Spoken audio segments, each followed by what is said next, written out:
ఛత్తీస్గఢ్ మాల అడవుల్లో Maoist అగ్రనాయకుడు, party కార్యదర్శి నంబాల కేశవరావుతో పాటు 27 మందిని హత్య చేసినటువంటి ఘటన జరిగింది ఈరోజు.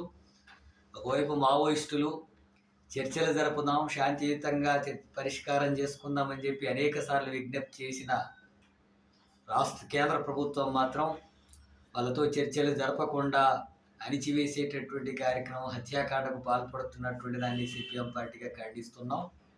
ఒకవైపు ఉగ్రవాదుల విషయంలో కూడా ట్రంప్ లాంటి వాళ్ళు చెబితే కాల్పుల విరమణ చేసినటువంటి ప్రభుత్వం, దేశంలోనే ఆర్థిక అసమానతలు ఉన్నాయి, దోపిడీ ఉంది, పేదరికం ఉంది, భూస్వామ్య వ్యవస్థ ఉంది, కుల వ్యవస్థ ఉంది అని చెప్పి దాన్ని నిర్మూలించడం కోసం వివిధ మార్గాల పోరాటం ఉన్నా వాళ్ళు సాయుధ పోరాట మార్గాన్ని ఎన్నుకున్నారు.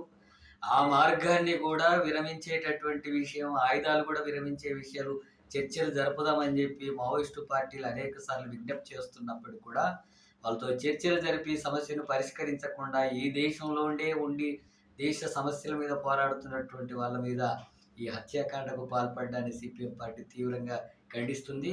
ఇప్పటికైనా ఈ నరమేధాన్ని ఆపాలని చెప్పి కేంద్ర ప్రభుత్వాన్ని డిమాండ్ చేస్తున్నాం.